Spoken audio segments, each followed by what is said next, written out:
بسم اللہ الرحمن الرحیم الحمد للہ رب العالمین والصلاة والسلام علی محمد وآلہ الاطہار اما بعد، روزہ دارو، آج بہت ہی اہم دن ہے، بہت ہی اہم تاریخ ہے، بہت ہی عظیم المرتبہ تاریخ ہے۔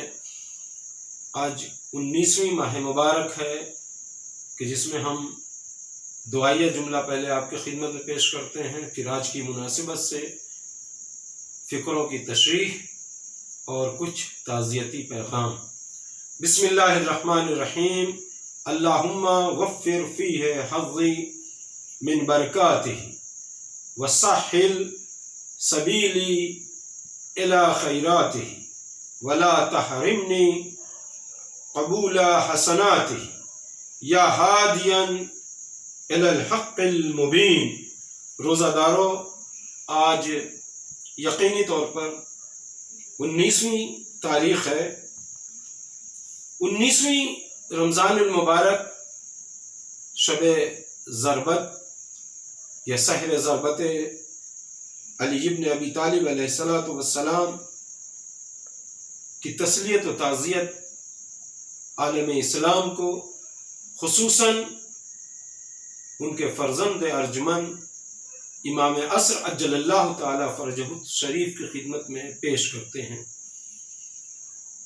19ویں رمضان المبارک تاریخ انسانیت کی وہ سرخ ترین سحر ہے کہ جس میں مسجد کوفہ میں علی ابن ابی طالب علیہ السلام کے سر پہ ضربت نہیں لگی، بلکہ عدل و انصاف کے سر پر ضربت لگی۔ پوری کائنات کو اگر عدل و انصاف مل سکتا ہے تو صرف اسی گھرانے سے، اور کہیں سے نہیں عدل و انصاف مل سکتا۔ یہی وجہ ہے کہ دنیا آج مضطرب ہے، پریشان ہے، الجھنوں کی شکار ہے، دکھ و درد آلام میں گرفتار ہے۔ اگر پوری دنیا کو عدل و انصاف مل سکتا ہے تو اسی گھرانے سے، اور آج جس پہ ضربت لگی ہے اسی کا ایک فرزند ارجمند، اسی کا وارث حقیقی، جسے منجی بشریت کہا جاتا ہے اور انسانیت کو نجات دینے والا ہے، کہ جو اس دنیا میں آئے گا اس وقت آئے گا جب خدا کا حکم ہوگا، اور جو پوری دنیا عدل و انصاف سے اسی طرح بھر دے گا جس طرح سے یہ دنیا ظلم و جور سے بھری ہوئی ہوگی۔ یہ وہی ہے، یہ وہی آئے گا جس کے ہم آپ سب منتظر ہیں، کہ جو کائنات کو نجات دے گا، اور جس کو آج ضربت لگی ہے اسی کا حقیقی وارث ہوگا۔ اب عزیزان گرامی، اللہم وفر فی حظی من برکاتہ، بہت جلدی آپ کی خدمت میں چند جملے اس کی شرح پیش کریں۔ کہتے ہیں کہ یا اللہ، اس ماہ مبارک میں اس کی برکتوں سے میرے حصے میں، میرے نصیب میں زیادتی فرما دے۔ کہتے ہیں کہ خیر و برکت اس ماہ مبارک میں ہمارے حصے میں کیسے خدا زیادہ فرمائے گا؟ کہتے ہیں کہ ہاں، زیادہ کرنے کا وسیلہ ہے، قرآن کی تلاوت ہے، نماز شب ہے، زیارات ہے، عدیہ ہے۔ اب یہاں کچھ لوگ یہ کہیں گے کہ بھائی ہم نے عربی پڑھا ہی نہیں ہے، اب دوسری زبانوں میں زیارات کے متن آ گئے ہیں، قرآن آ گیا ہے، قرآن کریم آ گیا ہے، لیکن اگر آپ نہیں پڑھ پا رہے ہیں تو ڈیجیٹل زمانہ ہے، آپ سن کے پڑھیے۔ ہمارے نزدیک، ہمارے علم میں کچھ لوگ ایسے ہیں کہ ہم نے دیکھا ہے کہ زیارت وارثہ روز یوٹیوب سے پڑھتے ہیں، پڑھتے پڑھتے آج ان کو پوری زیارت وارثہ یاد ہو گئی۔ اور قرآن سننا بھی تو ثواب ہے، قرآن دیکھنا بھی تو ثواب ہے، کم سے کم قرآن کھول کے دیکھیے، ثواب ہے۔ تو لہٰذا اس ماہ مبارک میں اگر آپ چاہتے ہیں کہ اس کی برکتوں کا حصہ آپ کے نصیب میں، آپ کے حصے میں زیادہ ہو، تو اس طریقے کو استعمال کیجیے، قرآن کی تلاوت کیجیے، نماز شب پڑھیے، اور اس کے بعد ہم اگر اور اپنی اس چیز کو، اپنے حصے کو بڑھانا چاہتے ہیں، برکت کے حصے کو اس ماہ مبارک میں، تو ایسے لوگ ہیں کہ جن سے آپ سن سکتے ہیں، بیٹھ کے قرآن پڑھ سکتے ہیں۔ بڑھاپا آ گیا ہے، بزرگی آ گئی ہے، تو صرف آپ ان سے پڑھیے۔ ہو سکتا ہے ایک زمانہ آ جائے کہ آپ پڑھ لیں۔ دوسری بات اور جو ملتی ہے کہ کیسے ہم اپنے حصے کو بڑھائیں، برکت کے حصے کو بڑھائیں اس ماہ مبارک میں۔ یتیموں کا خیال رکھیے، کیونکہ جس کے سر پر آج ضربت لگی ہے انہوں نے فرمایا ہے واللہ واللہ الایتام، یعنی یتیموں کا خیال رکھو، یتیموں۔ پھر اس کے بعد آپ نے دوسری جگہ فرمایا کہ سب سے بڑی نیکی جو ہے افضل البر بر الایتام، یعنی نیکی جو بافضل نیکی ہے، جو بڑی نیکی ہے، وہ جو ہے کیا ہے؟ وہ یتیموں کے ساتھ نیکی ہے۔ عزیزان گرامی، قرآن کریم میں ہے فاستبقوا الخیرات، نیکی کی طرف جلدی کرو۔ جب جلدی کریں گے، آج کورونا کا زمانہ ہے، کب کیا ہو جائے، نیکی کی طرف جلدی کرو۔ کس طرح نیکی کی طرف جلدی کرو؟ انسان کو چاہیے کہ جب اس کے پاس مال و دولت ہے تو صدقہ کرے، خیرات کرے۔ انسان کے پاس جب قوت و طاقت ہے تو دوسروں کی مدد کرے۔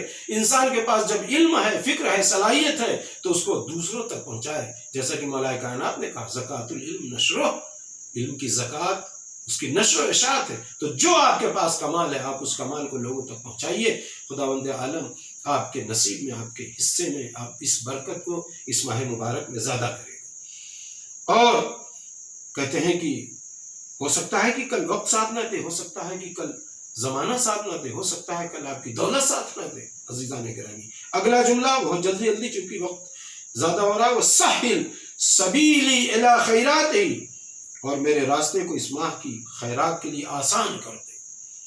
کہتے ہیں کہ خیرات کے لیے بہترین ذریعہ کیا ہے؟ کہتے ہیں خیرات کے لیے بہترین ذریعہ ہے غریبوں، فقیروں، مسکینوں، بیواؤں، یتیموں کا خیال رکھنا، جیسا کہ ہم نے ابھی آپ کی خدمت میں پیش کیا۔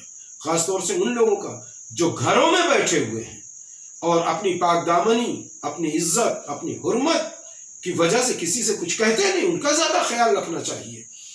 پڑوسیوں کا خیال رکھو۔ روایت میں یہاں تک ہے کہ ایک دن معصوم علیہ السلام نے ایک شخص کا مواخذہ کیا۔ مواخذے کا مطلب ہے کہ سوال طلب کیا۔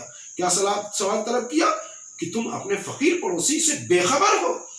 تو اس نے کہا مولا میں نہیں جانتا کہ وہ کس حالت میں زندگی گزار رہا۔ کہا کیوں نہیں جانتے؟ اگر جانتے وہ نہ دیتے تب تو کفر کی منزل میں تھے۔ اگر تم جانتے کہ وہ محتاج ہے، وہ فقیر ہے، اور اس کے بعد نہ دیتے تب تو تم کفر کی منزل میں تھے، کفر کی حالت میں۔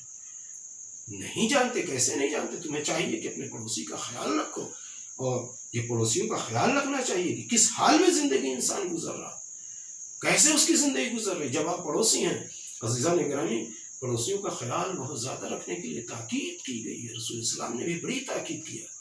یہ نہیں کہ ہم جانتے نہیں، یہ کہہ دینے سے آپ کو چھٹکارا، آپ بری ذمہ نہیں ہو جائیں گے کہ ہمیں معلوم نہیں۔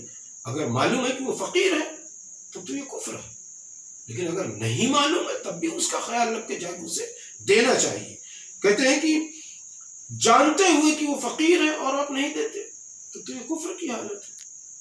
عزیزان گرامی، کہتے ہیں کہ اگر جانتے اور نہ دیتے تب تو کافر، اور نہ جاننے پر بھی اس کا خیال رکھنا چاہیے۔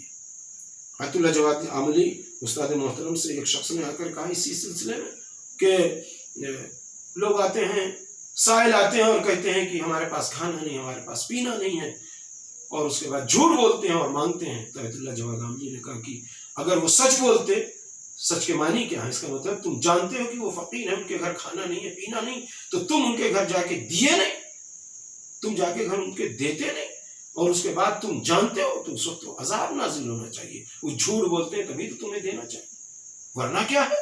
ورنہ اگر یہ سچ ہے کہ وہ فقیر ہیں، وہ بھوکے ہیں، وہ پیاسے ہیں، تم اپنے گھر میں بیٹھے ہو، تب تو تم پر عذاب نازل ہونا چاہیے۔ تو کہتے ہیں کہ انسان کا خیال رکھنا چاہیے، پڑوسیوں کا خیال رکھنا چاہیے، کہیں ایسا نہ ہو کہ آپ ان سے بے خبر ہوں اور وہ فقیر ہوں، وہ بھوکے ہوں اور آپ نہ دیں اور آپ کفر کی منزل میں آ جائیں۔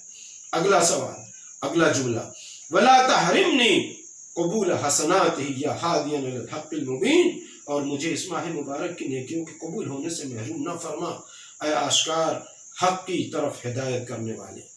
عزیزان گرامی، سب سے پہلے یہ ہے کہ ہم سب کو توفیق ہو جائے نیکی کرنے کی، پھر نیکی کر لیں تو اس کو خداوند عالم کی بارگاہ تک پہنچا دیں، یہ اور فضیلت کی بات ہے۔ جو چیز خداوند عالم کی بارگاہ میں پہنچ جاتی ہے وہ تھوڑی نہیں ہوتی، چاہے ہم تھوڑی نیکی کریں چاہے زیادہ نیکی کریں، لیکن جو خداوند عالم کی بارگاہ میں پہنچ جاتی ہے وہ تھوڑی نہیں رہتی۔ لیکن نیکی اور اعمال کے قبول نہ ہونے کی چند وجوہات نہیں ہے، چند موانے جو یہاں جملے میں کہا جا رہا ہے کہ وَلَا تَحْرِمْنِي قبول حسنات ہی، مجھے محروم نہ کرنا اس ماہ مبارک کی نیکیوں سے قبول ہونے سے۔ ہاں چند موانے ایسے ہیں۔ موانے کیا ہیں؟ موانے امام صادق علیہ السلام ارشاد فرماتے ہیں، یہ کہتے ہیں کہ یہ ایک روایت ہے کہ آپ نے فرمایا کہ ابلیس نے ایک دن اپنے لشکر والوں سے کہا کہ اگر اولاد آدم پر 3 موقع پر تسلط پا جائیں تو وہ جو بھی اعمال بجا لائیں ہمیں پریشان ہونے کی ضرورت ہے۔ یہ شیطان نے اپنے لشکر والوں سے کہا۔ امام صادق علیہ السلام سے روایت ہے کہ شیطان نے اپنے لشکر والوں سے کہا کہ اگر ہم اولاد آدم پر 3 چیزوں پر مسلط ہو جائیں تو پھر ہمیں پریشان ہونے کی ضرورت نہیں ہے، وہ چاہے جتنے اعمال انجام دیں ان کے اعمال خداوند عالم کی بارگاہ تک پہنچے گی نہیں۔ تو ابلیس سے اس کے شاگردوں نے پوچھا کہ وہ 3 چیز کون سی ہے؟ اے میرے سردار، وہ 3 چیز کون سی ہے کہ جن 3 چیزوں کا ہم تسلط پا لیں اولاد آدم پر؟ تو ابلیس نے کہا کہ جب اولاد آدم نیکی کرے تو اس کے اندر یہ پیدا ہو جائے کہ اذا استقصر عملہ، کہ وہ تھوڑا انجام دے لیکن تھوڑے اعمال کو بہت زیادہ سمجھنے لگے۔ جس دن اولاد آدم یہ سمجھنے لگے، سمجھ لو کہ وہ اس کا اعمال خداوند عالم کی بارگاہ تک نہیں پہنچ سکتا۔ دوسری چیز کیا ہے؟ نسیا ذنبہ، اذا نسیا ذنبہ، جب وہ گناہ کرے لیکن اپنے گناہوں کو بھول جائے، گناہ کرے لیکن اپنے گناہوں کو بھول جائے۔ تیسری چیز کیا ہے کہ اولاد آدم پر جو تسلط ہم پا سکتے ہیں؟ کہتے ہیں کہ تیسری چیز ہے اذا اورد العجب، کہتے ہیں کہ جب ان کے دل میں عجب داخل ہو جائے، خود پسندی داخل ہو جائے۔ اگر یہ 3 چیزیں اولاد آدم میں آ جائیں تو چاہے جتنے اعمال انجام دیتے رہیں ان کے اعمال خداوند عالم کی بارگاہ تک نہیں پہنچیں گے، نہ مقبول ہوں گے۔ کیا؟ تھوڑا عمل کریں، زیادہ سمجھیں، گناہ کر کے بھول جائیں اور خود پسند بن جائیں، یعنی ہم سے اچھا کوئی نہیں ہے، جو ہم کرتے ہیں وہی بہتر ہے، جو ہماری رائے ہے وہی بہتر ہے۔ عزیزان گرامی، آخری جملہ اس دعا کا، یا ہادیا الی الحق المبین، اے حق واضح اور آشکار حق کی ہدایت کرنے والے، اے واضح اور آشکار حق کی ہدایت کرنے والے، پالنے والے، تجھ سے میری یہی دعا ہے کہ آج جو بلا گرفتاری میں دنیا مبتلا ہے، تیرے رحم و کرم کا واسطہ، تجھے جس کے سر مبارک پر آج ضربت لگی ہوئی ہے اس کی عزت و مظلومیت کا واسطہ، کہ اس وباء حاضر سے پوری کائنات کو نجات عنایت فرما۔ والسلام علیکم ورحمۃ اللہ وبرکاتہ۔